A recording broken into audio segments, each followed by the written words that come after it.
what happened a few years ago was not only wrong, but it was illegal. There was a bid rigging that occurred with Mayor John Dicker and other people, including Scott Letney, the city attorney. Crimes were committed. This is not a joke. This is very serious. I witnessed all of it. I reported it. Nothing was done about it.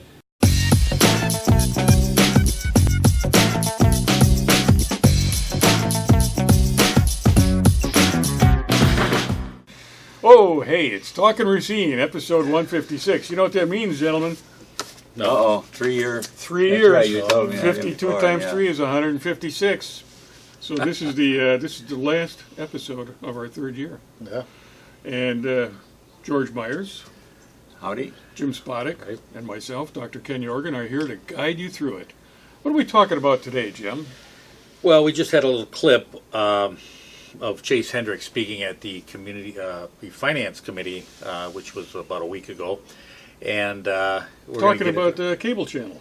cable channel used and to the be bid Car rigging 25. that went into it, and we're going to get into it a little bit deeper into the show. We'll go into a little history of Car 25 and what happened. Well, we should talk about what cable access channels actually are. Good. I think there's a lot of people that probably don't know. They're also called PEG channels, which stands for public, which is public access, education, and government.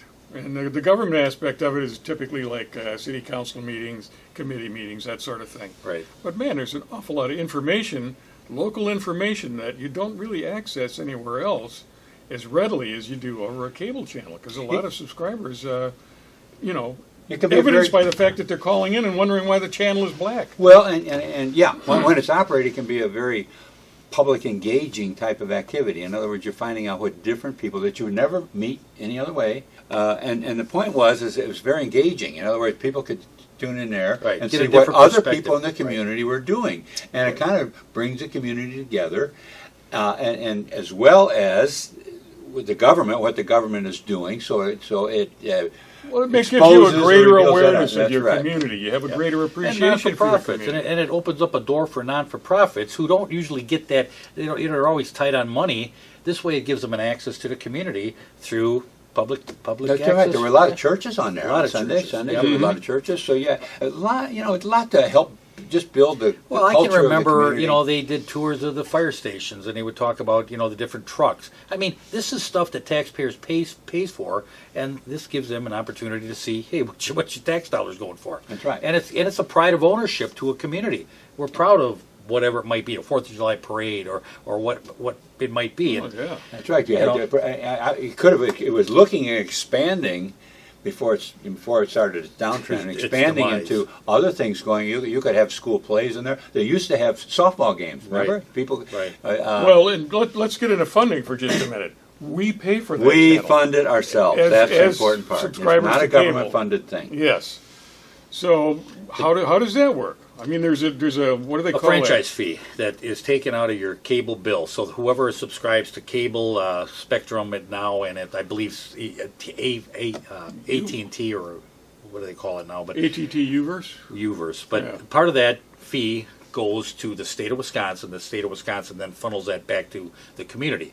We collect $830,000 this current year. It's about $50-$60 a year per person. You pay about $4 or $5 per month on your cable bill, very small amount, Right. and that is our money. Now, unfortunately, the government takes most of it. They've always Right. taken about 90%, and they leave us with about 10%. Yeah, they incorporate it right into the general budget, and then they they very, very begrudgingly dole out a little bit of money to the cable access program. Chase Hendricks, the guy that was in the beginning there, he was the original guy. He was the chairman of the Cable Commission. Right. He also was instrumental in getting the cable Car Right. 25 And up there was off a the few. ground. There was Michael Shields, who was an alderman at the time. They allocated $40,000 for that in 2003. Now that was to get it off the ground. They had a studio. Now, in the you annex. say allocated. Yeah. What am I thinking? It's really Right. not an allocation, folks. They were taking in 800,000. They were Right. leaving us with 40 of it. Right. Yeah. Bottom line. Yeah, exactly. They take the other 820 and use it for police and fire. Well, what they whatever did else is they they're got the whole thing off the ground at $40,000 a year. They then hired someone. They actually had some part-timers. I remember they had some interns from high school. I mean, it grew, and you have a lot of people that are interested in learning video and different aspects. I knew some photography, and that equipment. You could become a producer. They would let you rent it. There was no fee for renting. Take it out. Do some. I remember young people going out and doing all kinds of different things, and I remember hip hop was starting up, and there was some kids doing hip hop. Oh, and do kids like being on TV? Yeah. I mean, it was fun. It was Jeez. actually fun. Yeah. We had it was when it was growing, and as it grew, there was a little more funding. I believe the top I think it ever collected was around maybe $85,000 a year. That was about that. 85,000 out of 850,000. So 10% of what was collected in Ran this the franchise fee ran the channel. Correct. No. And they had some quality But- people on that board. They brought people on there that understood, a cable access, and they had a good board. They had a good direction where they were headed. They understood it, and they were a real asset to the community. There were some people in it that were Yeah. interested in public. It later became more political. And Yeah, that- well, and that when it was started the to problem. decline. Yeah. And the mayor, John Dicker, was the prime mover of that, the prime changer of it, and he started taking people off the board that were concerned with Car 25 and putting people on the board that was concerning with keeping John Dickert in power. Right. And so that's where That's where it shows started. like mine got shoved to Yeah. the side, Right. and Well, they selected the black churches. I know those were like, well, we're Dickert going to wanted rid of them. Was Yeah, that why what we he give them off? They didn't want that image on Sunday. I mean, there was a lot of things that went on, and all this is documented. It's not like we're sitting here saying, "Oh, gee, we're just thinking this happened." It happened, and And, we'll and get that's into what it a Kate little Chase was talking about when he Right. talked Yeah. about the shenanigans being Right. the illegal activities. And people have been put on notice that illegal activity took place and nothing was done about it. It was kind of like, well, What kind of legal activities are we talking about here now? Well, we got some. we can get in. I'm going to play a little clip here of Chase, and then we'll come back and we'll talk about a little bit of the history. Hi, everybody. I'm Chase Hendricks. I'm CEO at Easel. I was also the chairman of the Cable Television Commission for about 5 years, served over 2 full terms. I'm the person who designed the entire system. I did all the research back in the day, created the plan for Car 25, was successful. We built it into an award-winning channel and community program that other communities, including Kenosha, emulated and used as a benchmark for their own success. And basically, a lot of the information I've heard today and in your prior meetings is completely inaccurate. Some of the information that was shared just now by the city administrator is not accurate at all. The way that some of the reporting for television works is differently than the internet. No one here understands how any of this works. It's with Nielsen ratings. You can actually get an idea of how many people are part of your cable subscription base. The franchise fee does still exist. The franchise agreements do still exist. And there was lack of due diligence in this outline here. So you're looking at Laytronics. It's pronounced Laytronics. So you have to know the companies you're talking to, for one. Laytronics is a little bit outdated at this point. There are other vendors out there that have better solutions in place, and what it seems to me is that you're taking something that was supposed to be about a $30,000 equipment upgrade, which doesn't even require that much amount, and you're extrapolating it into about $150,000, possibly over 3 years here, with 3 years of upgrades, $50,000 in staffing and training. The question is, where is the staffing and where is this training and everything for the past several years? We've been collecting the money on the franchise agreements, but all that past investment was squandered through negligence. If we went with another solution, I've actually spoken with other vendors. I've got quotes for less than half of this amount on the equipment side, and on the training and staffing side, we never had anyone at $100,000, salary. So to say that we need a $50,000 part-time person to run this is a little bit out of whack as well. Basically, the franchise agreement is still in place, and the reason for the PEG channel is to provide a channel for the community. So we've got cable, and for anyone to imply that cable is worthless now is out of touch with marketing and advertising. Cable is a very valuable resource. That channel is very valuable. It's worth a lot of money. Anyone would pay a lot of money to have a cable channel these days. our city could get a ton of benefit out of utilizing that channel properly and actually getting our community more involved. What happened a few years ago was not only wrong, but it was illegal. There was a bid rigging that occurred with Mayor John Dicker and other people, including Scott Letney, the city attorney. Crimes were committed. This is not a joke. This is very serious. I witnessed all of it. I reported it. Nothing was done about it. I walked away and kind of let you guys figure out what you need to figure out. And I was ousted from the commission. Then the cable commission was completely disbanded improperly. And then now the channel is completely black and worthless. So I think there's a bigger reason for why that is. But I think a lot of it has to do with a lack of knowledge, a lack of experience, and expertise. Paul Ancona did not understand the job when I worked as the... I'm almost done. You can say what you want to say, but this is not about personal complaints. I'm telling you the history. Hold on. It's not about personal complaints about city employees or other elected officials on this matter. These are facts, sir. But no complaints. The facts are facts. I'm not complaining. I'm stating exactly what happened. Okay, well, The contract was rigged for $500,000. That's illegal. You can't rig contracts. Okay. That's illegal. All right. Everyone should be aware of that. I'm just stating the facts that occurred, and I'm stating that I am the expert in the city and the community. Okay. Well, go ahead. Without doubt, I know more about this than everybody in this room. All right. And that is unquestionable. So we still receive over $800,000 from the franchise agreements. We still have a reason and a purpose for the cable and community access channel. To pit the Car 25 cable access against body cameras, community center wireless access point, and IT infrastructure switches is completely irresponsible.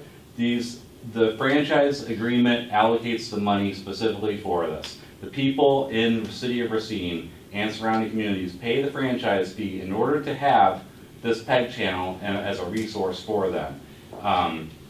This is not about Car 25 versus body cameras. This is the entire point of PEG channels and PEG programming and the franchise fees that are still in existence. So we're taking $830,000 that we're getting basically off the backs of our cable providers, and instead of giving them the service that they deserve, which is a quality public access and educational channel, we're now taking that money and throwing it into an irresponsible IT budget or otherwise, and now pitting that channel against body cameras. That's completely unfair and irresponsible.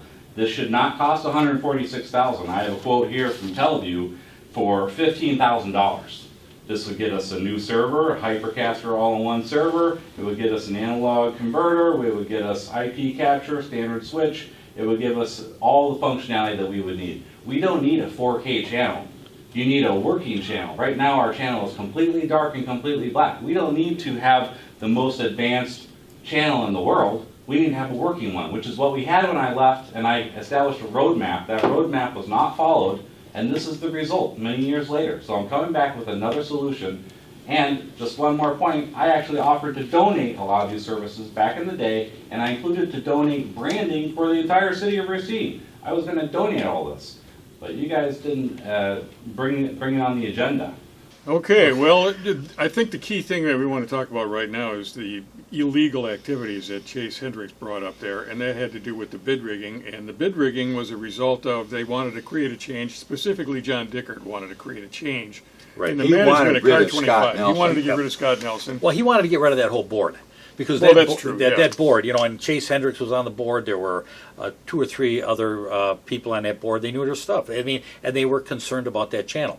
And he wanted to bring in a new direction was the term. We're going to bring a new direction in. What it was the John Dickert channel is really what they wanted. Thank you very much for allowing me to come in front of you this evening. Good evening, colleagues. Car 25, here we are. Chance for a new direction.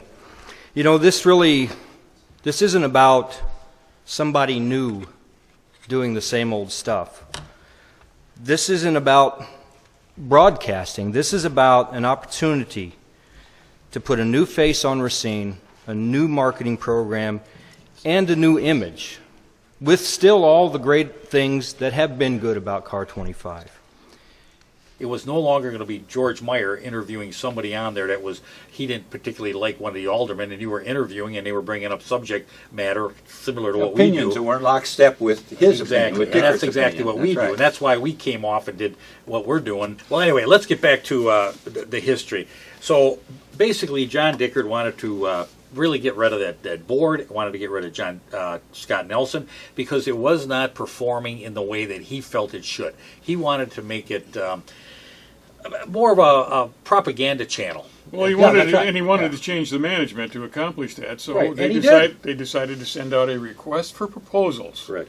which that's an RFP. And what they're doing is they're sending out information to the community and to people who have the capability of running a channel like this, and they're saying, "We'd like a proposal from you about what you would do and how much it would cost to operate this channel." Right. What I happened? think they got, go ahead. And well, they They sent got out one response, and right? that was Scott Nelson coming in with Badger Media, which he had a company on the side that he used as Badger Media. Well, they got another one, though. No, they got only one. Oh, And then okay. all of a Now sudden, that's that interesting, right. because it actually in the request for proposal, it asked for you had to have some background in video and running a cable access channel. There weren't too many people around No, there to weren't do too many it. people around. He put it in. He put his bid in. I mean, it was right around the same amount. And if I remember right, it was around. They wanted to put it in under $100,000 for the running.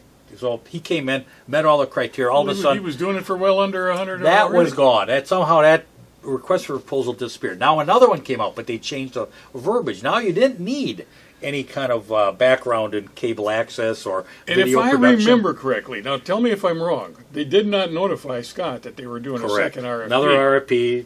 He didn't get. Now we're getting contacted. into some of the things that were illegal about it. Well, and they not weren't- really. Well, That it wasn't I mean, necessarily they illegal. weren't it was- notifying and putting. Yeah. Well, it was- it's shady, and Yeah, I don't know if okay, it's okay. illegal. But what they did is they said, well, we got all these people now. We sent out requests to different media organizations, which was bogus because one of the aldermen called these media and they said, we never received anything. So what they did is they sent it specifically to a couple, one being that they would never actually be able to bid, and the other one was the one that they Fred wanted. Dickert, yeah. Yeah, Dicker wanted these guys to come on because there was a connection there.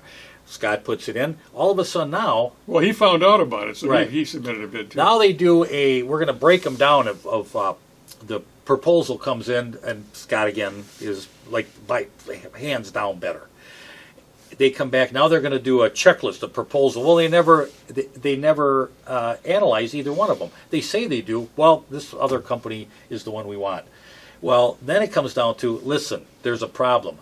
Alderman Keith Fair sends a letter and stating there's I bid just rigging. believe in stuff that everything should be above board and everything should be on the up and up. I mean, and you don't just arbitrarily, I mean, sometimes I guess you do, but you don't just arbitrarily just pick a station that is winning awards and then all of a sudden and stuff out of the clear blue sky, you not only you do one RFP, but then you do two RFPs. And so, and I'm just wondering, you know, and you don't have to go into it, Paul, and stuff, because, you know, I mean, I understand.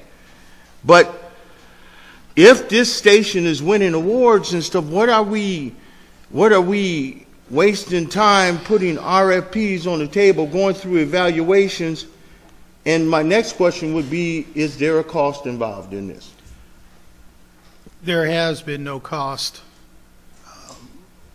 because everything's done internally. The answer, in my mind, to your question is yes, the station is doing fine. It's winning awards. But where are we going to take it in the next 2 or 3 years or 5 years or 10 years? We don't have that kind of plan in place.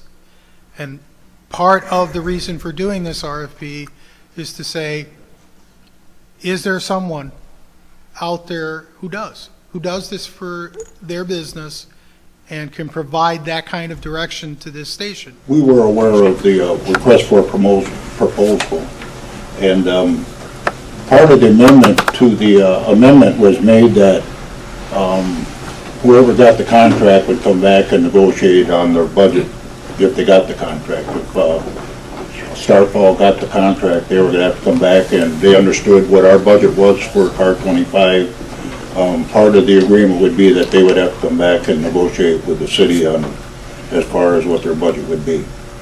Can I follow on that a little Yes, bit? sir. So the items are asked for in the request for proposal, the various things that they're supposed to do. The cable commission felt those were the right things that they were supposed to be being done? Yeah. Okay.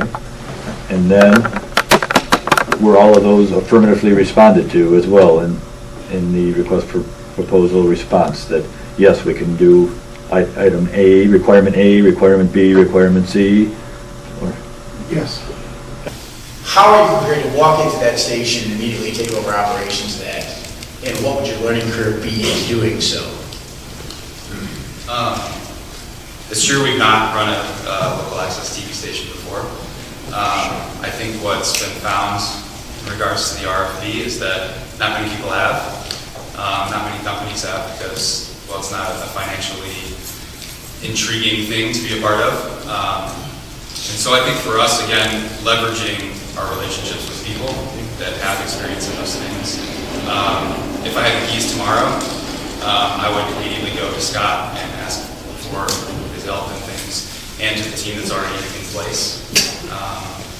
This has been rigged, and there's a video here where they ask, that one of the guys on there asks in the committee of the whole, and he says, and I'm going to play it. Well, they asked one of the people from Skies Fall, who was, you know... He said, well, if I could get more money, they approached me, and they told me what the number was, and if I could get more money, I said, why not? Yeah. And then one of the board members says, you were approached? You don't approach someone on a bid. Yeah, and you certainly don't tell them what you're expecting the bids to be. Oh, my God. Anyway, it was so bull. The agreement is stipulated that it would be no more than the budgeted amount. And so the contract would be negotiated based on that $100,000 budget amount. So that would then indicate that the approach would be then eliminating all current staff, as well as taking the professional service amounts and putting them toward the contract, correct? All right, thank you.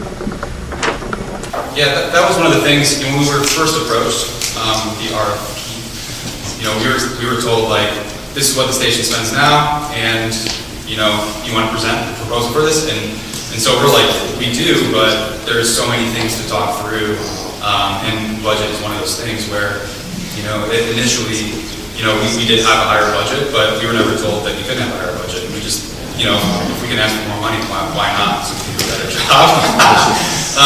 The thing is, obviously, there's financial. It has to make financial sense. Just to clarify, you said you were approached to submit? Yeah. Thank you. Mary Osterman, 2900 North Wisconsin Street, speaking on car 25. Good evening. Thank you for allowing me to speak. I'm here this evening to speak in favor of awarding the car 25 contract to Skies Fall Media. Now's the time to improve the message being broadcast on the channel to a higher level. This will be beneficial to Racine business owners, nonprofit groups, residents, and visitors. Please consider voting for Skies Fall Media. Thank you. Well, this channel degrades so bad that there's no real management. I mean, they put it in the hands of a different company for like a year once they got rid of Scott Nelson, and that was supposed to be, oh, that's the future. You know, they're going to bring it back. It'll be better than ever. It lasted about a year, and then it completely tanked. They gave it over to the MIS department down at City Hall. Well, anyway, Keith Fair sends a letter to the DA asking for an investigation. Of course, it doesn't go anywhere because everything's, you know, well, there's no bid rigging going on here. Yeah. But there was so much into these finance meetings, and when he talks about the city attorney, I mean, all this was... This is Chase Hendricks you're talking about, and he talked about bid rigging right on the presentation. And he, you know, he comes out there... Very plainly mentioned it, yeah. If he feels that he could get sued, or if there was a problem with bid rigging, and there was no bid rigging, do you think he would have said that? That's right. That's right. And he was very, very. And when QA Shakur tried to call him on you know, no criticizing people, he says, hey, all I'm doing is stating facts. Right. Aren't I allowed to state facts at this hearing? So when you know when he comes up there and says it, that's a bold statement, but he has the information to back it up. That's right. So do you really want to bring that back up? I wouldn't think the city wants to bring that one back up. Well, I just got to go on a little bit sidetracked here. Now, they talk about $140,000 to get this, $145,000, 666.29. Let me just ask you, Jim, how much money you got invested in this studio where you produce Talk to Racine, roughly? Couple grand, Couple grand. maybe. Yeah. So this could be done Oh, yeah. for a couple of grand, and This all- you even got another studio Yeah, over there. yeah. How much you got in that? You must have $144,000 in that. I would sell it tomorrow for that. But the bottom line is, I mean, all of these big dollars that they're throwing around. Crazy. It's Crazy. Well, it's bullshit, is what it is. Yeah, it's again scare tactics to beef up the MIS department to make it look like we're doing something. And you have a common council, and take the time to understand what you're voting on. I mean, go on the internet, understand, call somebody, call Kenosha. I mean, you can call the PEG channel out of Madison. There's tons of information there. I mean, all these subjects just take a little bit of time. I mean, this is what you're representing. You're representing people. If you don't know the subject matter, find out. And there's two things that I would really like them to understand as they approach it. Very basic. First of all, it's not the city's money. It's already the money of Car 25 users. It belongs to them. And the other thing is the value of Car 25. I don't think they understand the intrinsic ethnic value of it, of the community building that's involved with it. They try all kinds of different ways to get people involvement, most of it through the politics or something like that, or giveaway programs or something like this. This is actually community involvement that can be very, very valuable to the city. Well, see, we strongly suspect that outside of these meetings, there's some conversation going on. We don't necessarily have proof of that, but based on the behavior, the body language, so on and so forth, we feel that these committee meetings are in large part kind of set up ahead of time. So when they know the result before the end of the meeting. Yeah, the point is, they kind of get their ducks. Well, you got the mayor sitting at the end of the table. Yeah, yeah, he's sitting there the whole time. He sits at all these committee meetings now.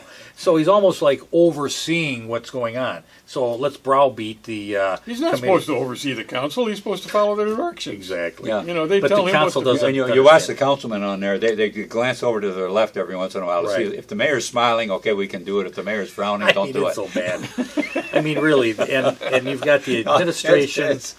It's a sad scene, folks. We have got to get some aldermen in here that know something about it, going to pay attention to what's going on in the city, learn what's going on in the city, and then help get this city back on track, because it's a great city. We have a lot of history. There's a lot of potential here, but we got to open the doors. We got to get out. And Car 25 is just it's one of the means to do it. A lot of it's financial. A lot of it's the ability to start up a business.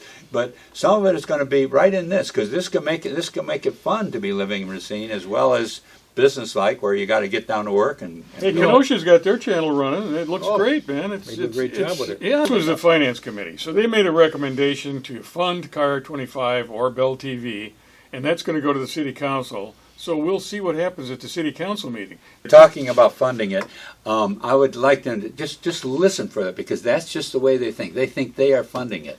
They aren't funding anything. We've already funded it. If the question is how much of our funds are going to be left in that particular budget to run Car 25. Yeah. And let's see if anybody catches on to that aspect of it, because it is our money already. I got one last thing. Okay. One of the little nuggets that came out of that video at the Finance Committee was Alderman Widener asking Pauline Kona, head of the MIS, why can't now, MIS is the committee that's running it right now. Right. The city committee. Pauline Kona is the head of that committee. So, can we hire? Well, no, because there's a hiring freeze. For Paul. Paul, earlier you had said that that there were 10 positions that were funded. Now there's 9 filled, and you did not intend to replace the person that was no longer working in your department? By policy this year, open positions were not going to be filled. So there's a hiring freeze going on in your department or other departments? That's citywide. Unless there are special circumstances, and I would defer to the mayor to explain that more, but We are not filling positions unless there's an absolute need to fill those positions. So the positions that were funded by the council when we approved the budget for 2020, we are not going to fill the positions that were budgeted? We're keeping the position open until we have a definite need for that position, which in this case would be the CAR 25 halftime. So the city of Racine has got a hiring freeze. And the aldermen didn't know that. Nobody The knows city it. council They're didn't know that there was a hiring dumbfounded. freeze. Yeah. A hiring freeze? Yeah. And that came out of the mayor's office. Yep.